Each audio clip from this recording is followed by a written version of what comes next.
민수기 31장은 이스라엘이 가나안을 눈앞에 두고 시행한 미디안 정복 사건을 비교적 상세히 기록하고 있습니다. 이 전쟁은 새로운 세대인 출애굽 세대에게는 첫 번째로 치르는 전쟁이요, 출애굽 1세대를 대표하는 모세에게는 마지막 전쟁이었습니다.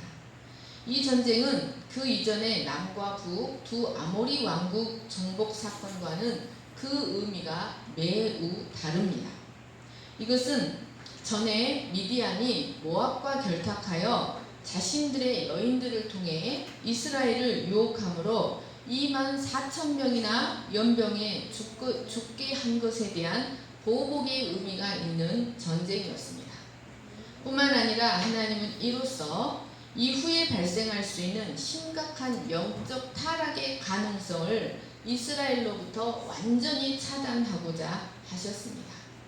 그리고 또한 이 전쟁은 앞으로 요단 서편에서 치러야 할 전쟁이 어떤 것이어야 하는지를 구체적으로 보여주는 샘플과 같은 전쟁으로 가나안 정복 전쟁의 서막 역할을 하였습니다.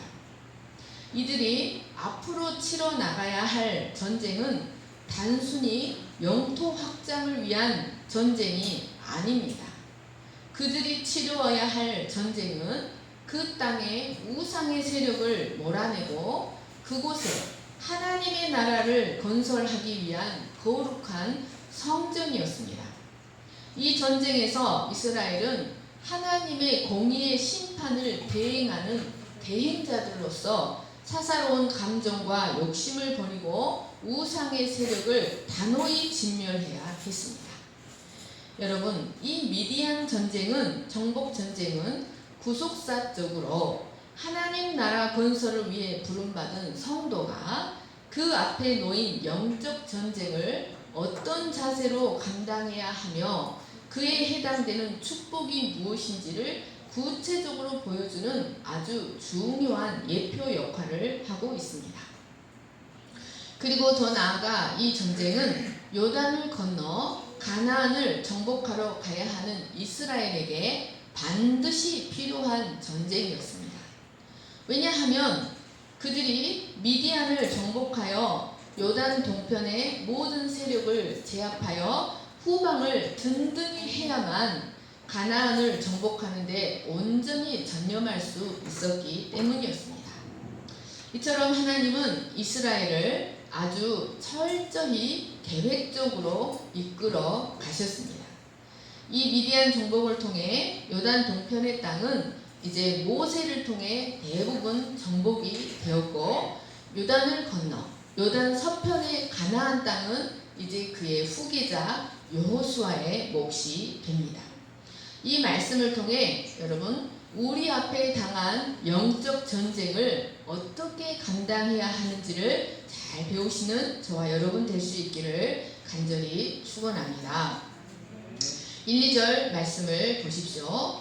여호와께서 모세에게 말씀하여 이르시되 이스라엘 자손의 원수를 미디안에게 갚으라. 그 후에 내가 내 조상에게로 돌아가리라.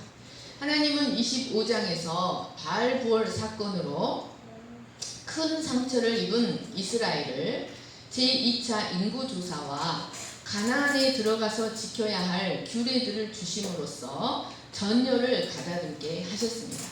그것이 26장에서 30장까지 내용입니다. 그러니까 그 후 하나님은 이제 미디안과의 싸움을 명령하십니다. 2절 말씀을 보시면 이스라엘 자손의 원수를 갚으라, 이 말씀은 그들에게 반드시 원수를 갚아야 한다, 이런 뜻입니다. 즉 여호와의 진노를 받아 돌이킬 수 없는 형벌의 대상인 헤렘으로 그들을 완전히 살육하라, 이런 뜻입니다.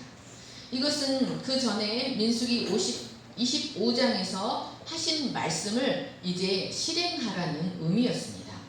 민수기 25장 16절부터 같이 읽겠습니다. 시작. 여호와께서 모세에게 말씀하여 이르시되 미디안인들을 대적하여 그들을 치라. 이는 그들이 속임수로 너희를 대적하되 부올의 일과 미디안 지휘관의 딸 곧 부올의 일로 연병이 일어난 날에 죽임을 당한 그들의 자녀의 고스비 사건으로 너희를 유혹하였습니다. 여러분, 이 미디안은 본래 아브라함의 후처 그두라의 소생으로 이스라엘과는 같은 혈족이었습니다. 그리고 미디안 제사장의 딸 십보라와 결혼하고 미디안 광야에서 40년을 지냈던 모세와도 깊은 관련이 있는 족속이었습니다. 이런 미디안은 시나이 반도와 아라비아 반도 접경에 걸쳐 넓은 지역을 이동하는 거대한 유목민이요 고대 세계의 아주 유명한 대상들이었습니다. 이런 미디안 족속 중에 이스라엘의 정복 대상이 된 미디안은 바로 그들 중에서도 모압과 암몬의 동쪽 경계선에 정착해 살아가는 미디안 족속이었습니다. 하나님은 이스라엘에게 그들을 타락하게 한 것에 대한 심판을 이 미디안에게 이제 수행하라고 말씀하십니다. 그리고 2절 하반절을 보시면 하나님은 모세에게 그 후에 내가 내 조상에게로 돌아갈 것이라 라고 말씀하십니다. 여러분, 이 말씀은 미디안 정벌을 후에 그가 죽을 것이다.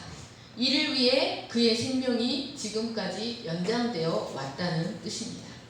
그러니까 미디안 정벌은 모세의 마지막 과업이었던 것입니다. 모세와 이스라엘은 40년 광야 기간 동안 참으로 많은 일들을 겪었습니다. 이스라엘은 모세를 통해 출애굽하여 시내산에서 하나님과 언약을 맺고 선민으로서의 삶을 시작하였습니다.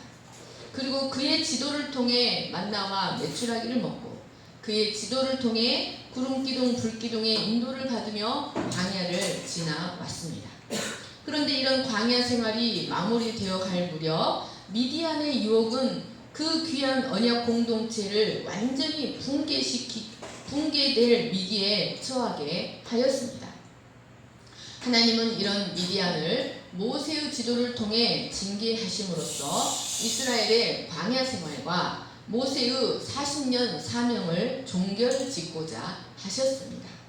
그리고 새로운 세대, 새로운 지도자를 통해 가나안 시대를 열어가고자 하셨습니다.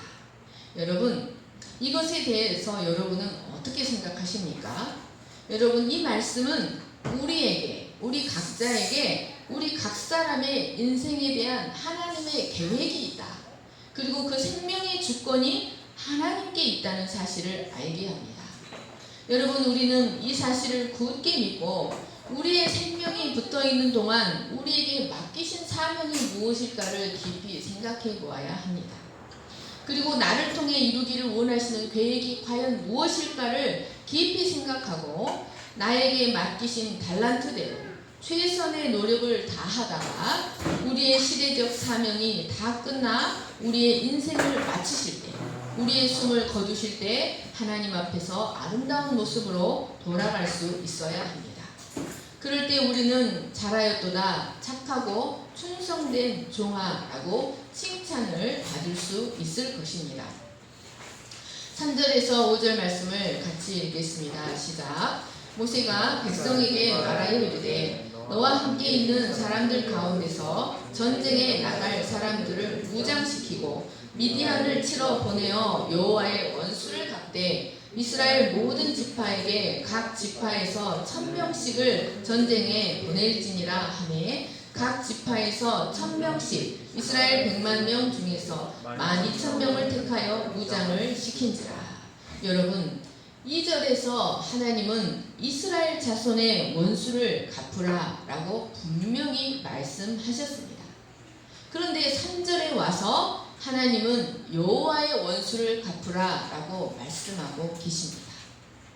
여러분, 이것은 이스라엘 자손의 원수가 곧 하나님의 원수라는 것을 말해줍니다. 여러분, 왜 이스라엘의 원수가 하나님의 원수가 될까요? 그것은 당신의 절대적 경륜을 위해서 당신이 특별히 구별하시고 당신이 특별히 선택하사 당신이 특별히 구별하시고 당신의 특별한 보호 아래 있게 한 백성을 타락하게 한 것은 곧 하나님의 구속사를 방해하는 것이고 하나님을 대적하는 것이기 때문이었습니다. 하나님은 이스라엘을 거룩한 제사장 나라로 삼으시기 위해 큰 능력으로 애굽에서 나오게 하셨습니다. 그리고 시내 광야에서 하나님 나라의 언약을 맺고 40년간 광야에서 연단하셨습니다. 그런데 이런 이스라엘을, 하나님의 보호 아래 있는 이스라엘을 미디안이 자기 민족의 타락한 여인들을 통해 행음과 우상 숭배의 죄악에 빠지게 하였던 것이었습니다. 이로써 이스라엘은 선민의 정체성을 잃고 타락하여 2만 4천 명이나 하나님의 진노로 진멸되고 말았습니다. 이 때문에 이스라엘을 통해 제사장 나라를 세우고자 하셨던 하나님의 구속 계획은 크게 위협받을 수밖에 없었습니다. 여러분, 이것은 태초에 하나님의 경륜이 있는 아담과 하와를 유혹한 사탄의 모습과 동일한 것이었습니다. 이스라엘을 유혹하여 타락하게 한 미디안은 하나님의 백성이 하나님의 완전한 통치가 있고 하나님의 완전한 안식이 있고 언약적 축복의 풍성한 누림이 있는 가나안에 들어가는 것을 그토록 싫어하는 사탄의 세력을 상징하고 있다는 말씀입니다. 이 사탄은 이스라엘이 가나안에 들어가는 것을 싫어합니다. 여러분, 마찬가지로 사탄은 하나님과 완전한 연합의 단계, 그리고 완전한 안식의 단계, 언약적 축복의 누림이 풍성한 그 단계로 들어가는 것을 싫어하여 우리를 유혹하여 자꾸 죄에 넘어지게 합니다. 미디안은 사탄의 도구가 되어 그들 스스로 돌이킬 수 없는 하나님의 공의의 심판을 자초하는 자들이 되고 말았습니다. 하나님은 당신의 사랑을 받아들이고 언약 공동체에 들어오기를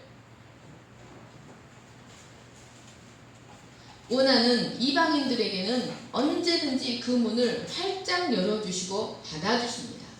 그러나 그 섭리를 거절하고 택한 백성들을 위협하며 타락하게 만드는 자들은 반드시 공의로 심판하십니다. 여러분, 광야 길을 가는 데 있어서 하나님의 축복을 받은 이스라엘과 같은 하나님의 축복을 받은 대표적인 이방인이 누굽니까? 바로 호밥입니다. 그런데 이 호밥이 미디안 족속이에요.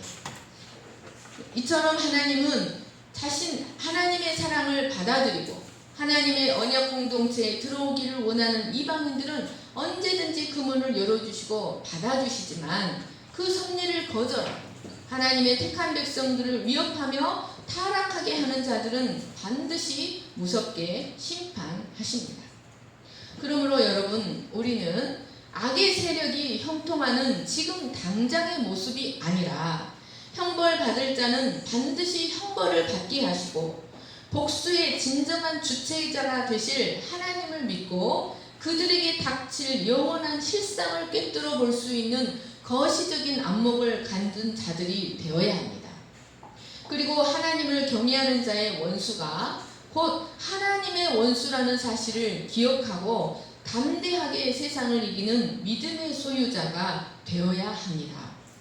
창세기 12장 3절을 같이 읽겠습니다. 시작. 너를 축복하는 자에게는 내가 복을 내리고 너를 저주하는 자에게는 내가 저주하리니 땅의 모든 족속이 너로 말미암아 복을 얻을 것이니라 하신지라. 출애굽 23장 22절을 보십시오. 내가 그의 목소리를 잘 청종하고 내 모든 말대로 행하면 내가 내 원수에게 원수가 되고 내 대적에게 대적이 될지라. 사랑하는 여러분, 복수의 진정한 주체자는 하나님이시며 형벌 받을 자는 반드시 형벌 받게 하신다는 이 믿음의 안목을 갖고 살아가시는 여러분 되시기를 간절히 축원합니다. 그래서 여러분의 대적이 하나님의 대적이 되고 여러분의 원수가 하나님의 원수가 되어 하나님이 진정한 복수를 행하시는 Revenge is my portion. 복수는 나의 것이다. 하나님이 여러분의 진정한 복수의 주체자가 되시는 그런 복된 백성 되시기를 간절히 축원합니다. 여러분, 하나님은 당신의 백성을 자기 자신과 같이 여기십니다. 하나님은 당신의 백성을 당신의 영광으로 여기시고 당신의 눈동자 같이 여기십니다. 여러분, 이스라엘을 범하는 것은 하나님의 눈동자를 범하는 것이라고 했습니다. 여러분, 택한 백성이 하나님의 눈동자라는 사실이 무엇을 의미할까요?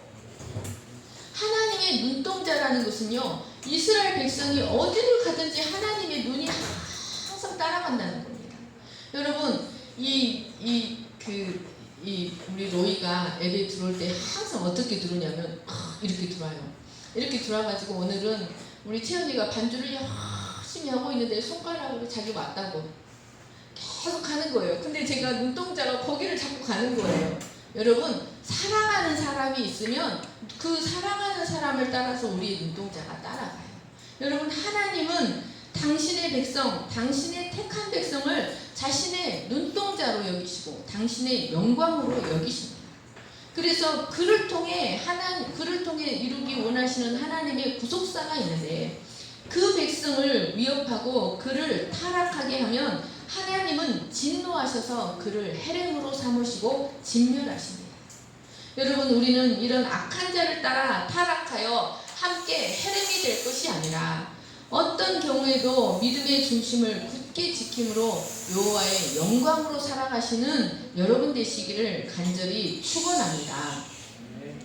3절에서 5절 말씀을 보시면 하나님은 너와 함께 있는 사람들, 자 3절에서 5절 다시 띄워주세요. 너와 함께 있는 사람들, 즉 20세 이상으로 싸움에 나갈 만한 자로 구별된 모든 군사들 중에서 전쟁에 나갈 만한 사람들을 각 지파에 1000명씩 총 12,000명을 택하라고 말씀하십니다. 그러니까 12,000명의 정예부대를 만들라는 말씀이었습니다. 그런데 이 말씀은 인간적으로는 납득하기 어려운 명령이었습니다. 왜냐하면 미디안은 5왕이 나누어 다스릴 만큼 중다한 민족이기 때문이었습니다.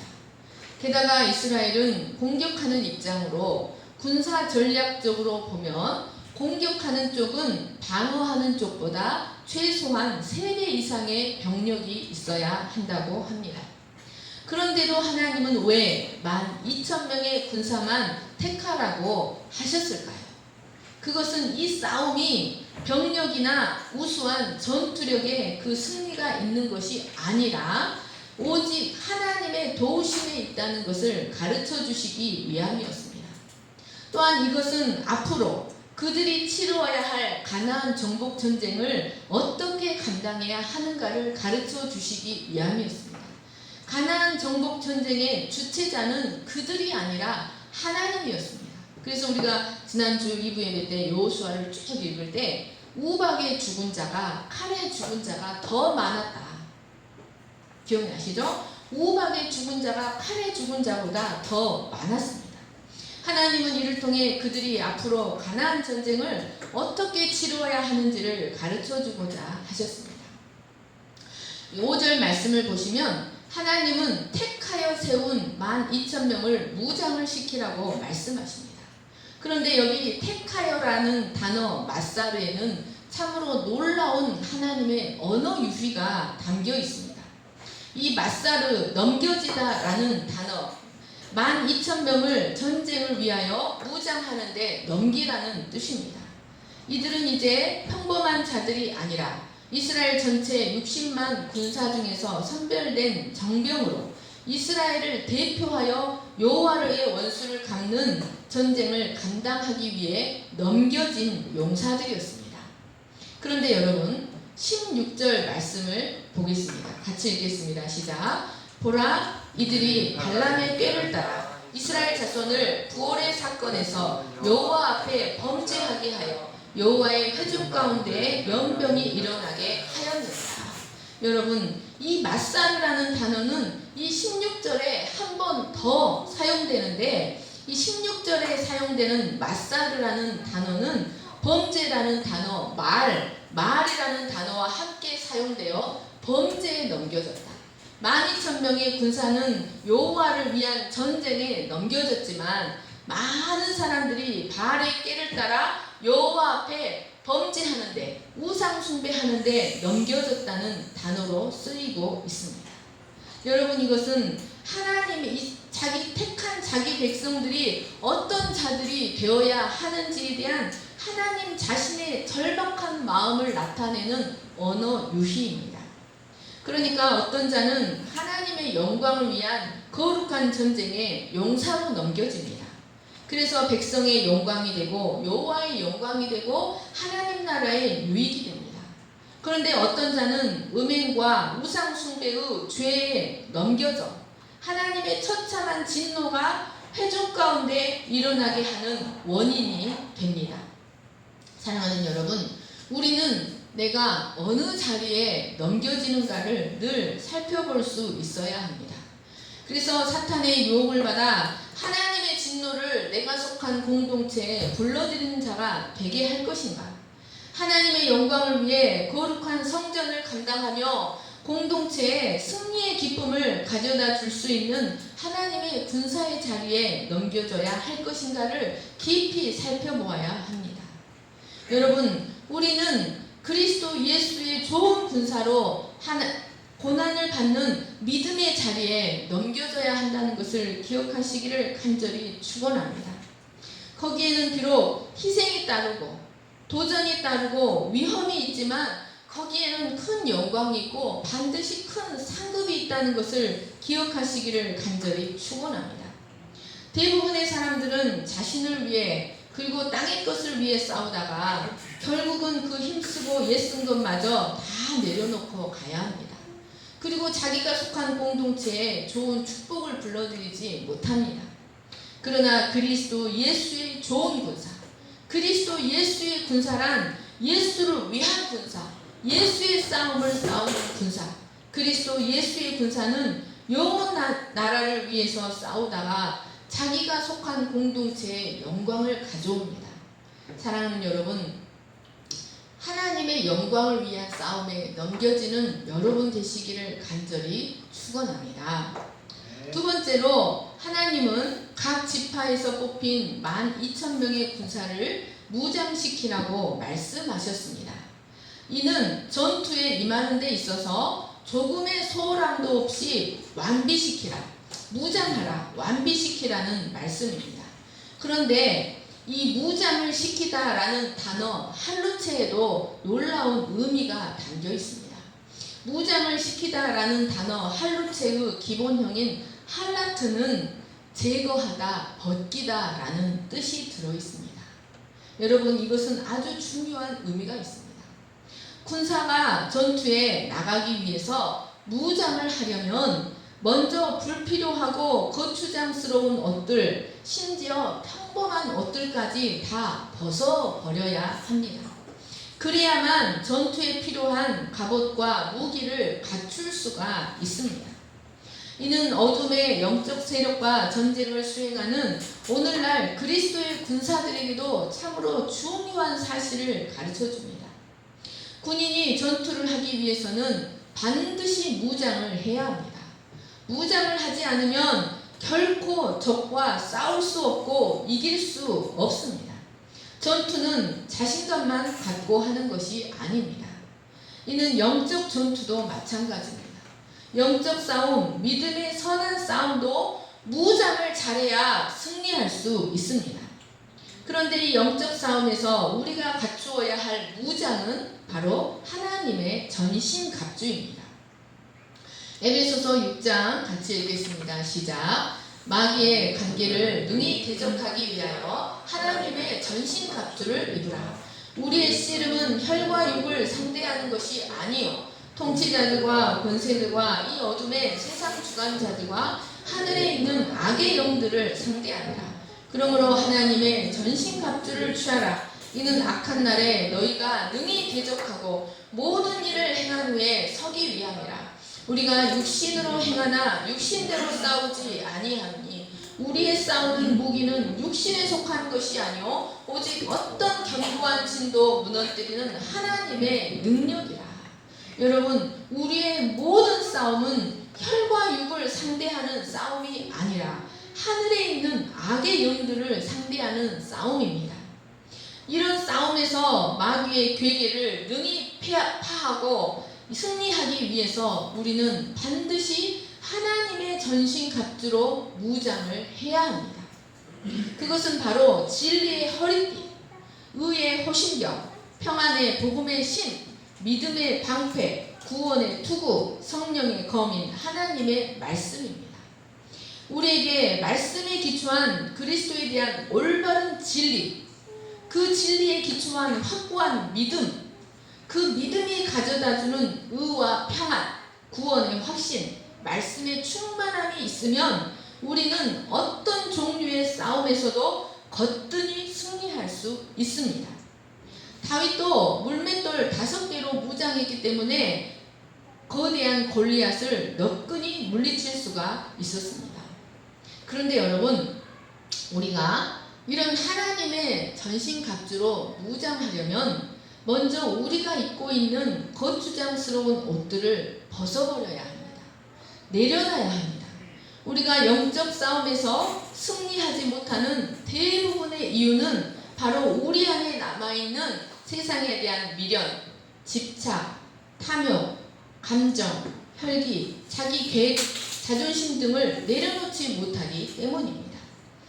그런데 이런 우리가 집착하는 대부분의 것들은 사실 알고 보면 우리 앞에 놓인 전쟁에서 우리에게 결코 승리를 가져다 주지 못할 무가치한 것들입니다.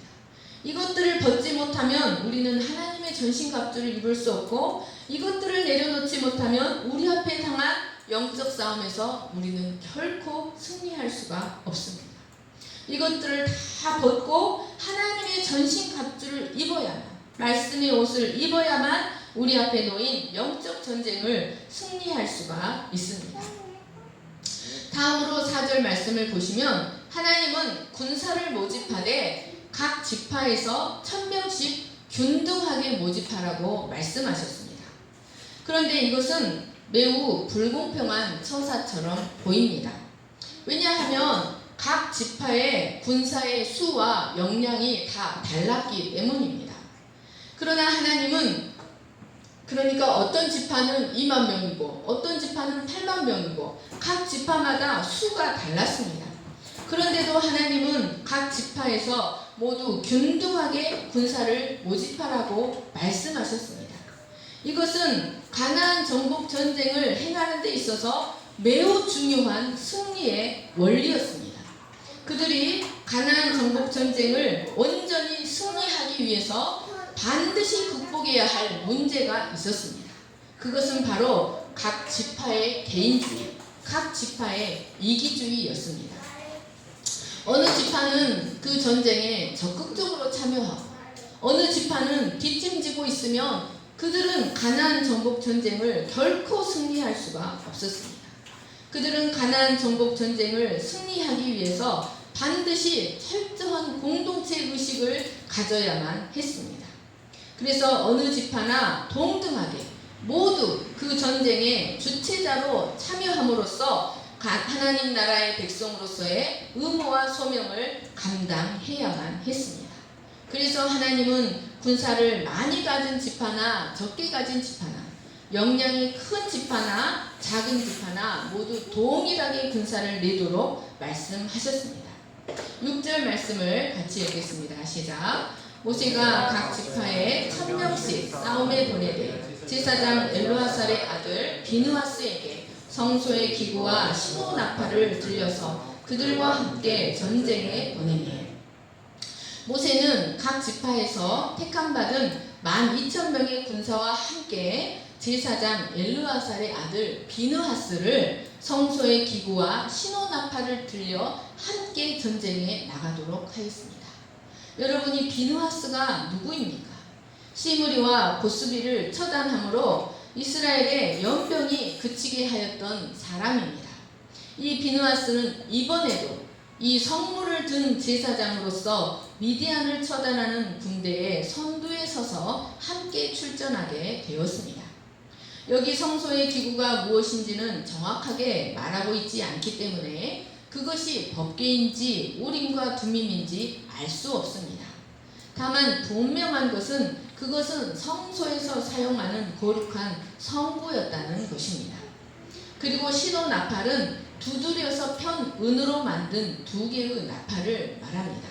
민수기 10장 9절 말씀을 같이 읽겠습니다. 시작. 또 너희 땅에서 너희가 자기를 압박하는 대적을 치러 나갈 때에는 나팔을 크게 불지니 그리하면 너희 하나님 여호와가 너희를 기억하고 너희를 너희의 대적에게서 구원하시리라. 여러분, 이 신호나팔, 여기서 이 나팔을 신호나팔이라고 한 것은 나팔 소리가 들리면 바로 싸움을 시작하는 겁니다. 하나님은 이스라엘이 대적을 치러 나갈 때 이 나팔을 크게 울려 불면 그들을 기억하시고 승리를 주시겠다고 약속하셨습니다. 그러므로 이스라엘 군사들은 전쟁의 시작을 알리는 신호나팔 소리를 듣기 위해 긴장하고 있다가 그 소리가 들리면 여호와의 약속을 믿고 힘써 싸워야 했습니다. 여러분, 하나님은 왜 미디안을 치러 나가는 전쟁에 성소의 기구와 신호나팔을 든 제사장이 함께 나가야 한다고 말씀하셨을까요? 여러분, 고대 근동의 전쟁은 각 나라의 신들끼리 싸움입니다.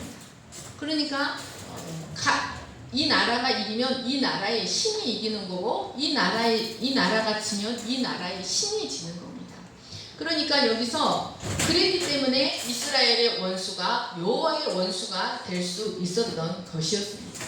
그래서 여기서 성소의 기구와 신호나팔을 든 제사장이 함께 나가라는 말씀은 내가 너희와 함께한다. 내가 싸운다.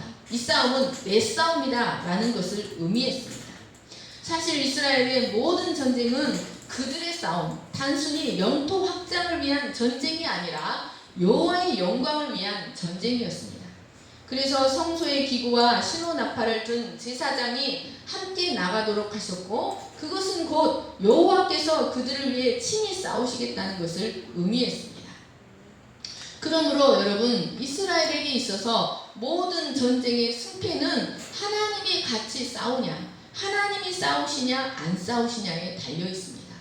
그들이 성소의 기구를 가지고 나갔다는 것은 여러분, 하나님과의 온전한 동행을 의미합니다. 그러므로 그들의 모든 전쟁의 승패는 하나님과 올바르게 동행하느냐 동행하지 않느냐에 달려있는 것입니다. 이것은 오늘날 영적 전쟁을 감당하는 우리에게 영적 전쟁의 승리의 비결이 무엇인지를 가르쳐줍니다. 여러분, 그것은 바로 매일 하나님과 동행하는 삶입니다. 그것이 우리의 삶에서 능력이 된다는 것을 기억하시기를 간절히 축원합니다. 여러분, 부활하신 예수님은 승천하시면서 제자들에게 복음 전파 사명을 맡기셨습니다. 그리고 그들에게 무엇이라고 약속하셨습니까? 세상 끝날까지 너희와 항상 함께 있으리라고 약속하셨습니다. 이 약속대로 주님은 제자들이 어디를 가든지 항상 함께 하심으로 이기게 하셨습니다. 여러분, 그 주님이 누굽니까? 십자가와 부활로 세상을 이기시고 하늘과 땅의 모든 권세를 가지신 하나님이십니다. 하늘과 땅의 모든 권세를 가지신 주님이 나와 동행하면 아무것도 두려울 것이 없다는 것을 기억하시기를 축원합니다.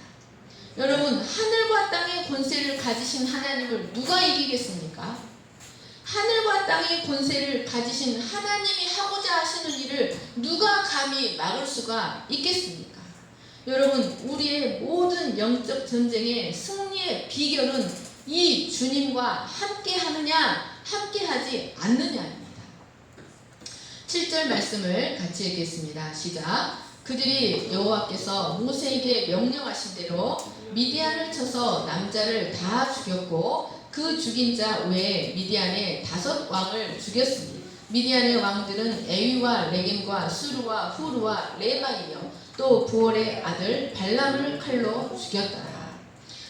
이스라엘은 여호와의 명령에 순종하여 이스라엘 모든 남자를 다 살육하였습니다.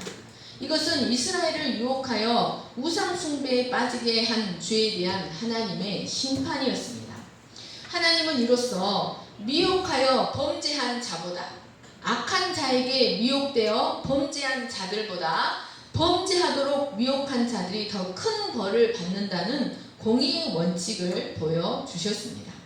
하나님은 당신의 거룩함과 당신의 계획에 도전하는 자들을 어떤 것도 용납하지 않으시고 심판하십니다. 그런데 여러분, 우리가 31장에서는 이 중요한 히브리어 원어들이 굉장히 많이 나옵니다. 이 31장에서 알아야 할 중요한 단어들이 있는데요. 그것은 남자를 가리키는 일반적인 용어가 이쉬입니다. 이것은 하나님의 형상을 닮은 인격적인 존재를 상징합니다. 성경에서 일반적으로 이쉬라는 단어를 써요. 그런데 미디안 사람들을 향해서는 이쉬라는 단어를 쓰지 않습니다. 대신 자카르라는 단어를 써요. 그런데 이 자카르라는 단어는 남자라는 의미보다 수컷이라는 의미가 더 강합니다. 그리고 여자들을 향해서는 이샤라는 단어를 써야 합니다. 인격적인 존재, 하나님의 형상을 소유한 인격적인 존재인 이샤라는 단어를 써야 하는데, 미디안 여자를 향해서는 이샤라는 단어를 쓰지 않고 네케바라는 단어를 씁니다.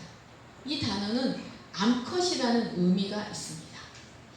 그것은 모세가 이스라엘로 하여금 하나님을 떠나도록 우상을 섬기도록 유혹한 미디안 여자와 미디안 남자에 대해서 더 이상 인격적인 대우를 하지 않는다는 것을 의미합니다.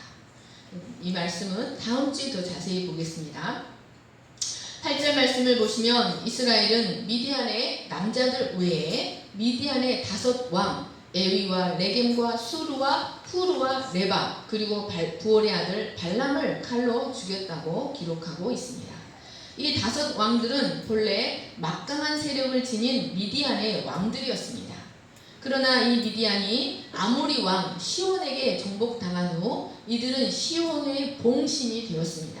그리고 그 지배 아래서, 시온의 지배 아래서 독립된 행정체제를 갖추고 각각의 도시를 다스리는 도시국가의 군주들이 되었습니다. 모세가 이들의 이름을 일일이 기록하고 있는 것은 그들을 진멸한, 이들이 대단한 왕들이었다는 거예요. 그들을 진멸한 이스라엘의 기쁨이 얼마나 큰 것이었는가를 보여주기 위함이었습니다. 그리고 하나님의 뜻을 알면서도 제물에 대한 탐욕 때문에 결국 이스라엘을 타락하게 한 악한 선지자 발람도 그들과 함께 처단되었습니다. 하나님은 이로써 당신의 선민을 실족하게 한 자를 결코 용서하지 않으신다는 사실을 명백하게 나타내셨습니다. 이스라엘은 하나님께 온전히 순종함으로 12,000명으로 거대한 미디안 족속을 진멸할 수 있었습니다. 사랑하는 여러분, 우리가 이 말씀을 통해서 우리 앞에 당한 영적 전쟁을 어떻게 승리해야 하는지 하나님은 이 말씀을 통해서 우리에게 중요한 사실들을 계시하여 주셨다는 사실을 기억하시기를 간절히 축원합니다. 여러분, 하늘과 땅의 권세를 가지신 하나님이 우리와 함께 하시면 우리는 어떤 전쟁에서도 반드시 승리합니다. 그리고 우리가 영적 전쟁에 승리하기 위해서는 우리의 의지나 우리의 성품이 아니라 하나님의 말씀으로, 하나님의 전신갑주로 무장해야 합니다. 하나님의 전신갑주로 무장하기 위해서는 우리가 입고 있는 옷들을 벗어야 한다는 사실을 기억하시기를 간절히 축원합니다. 제가 기도하겠습니다. 사랑과 은혜가 풍성하신 하나님 아버지 감사합니다. 하나님은 이스라엘을 자기 자신과 동일하게 여기셨습니다. 왜냐하면 이스라엘은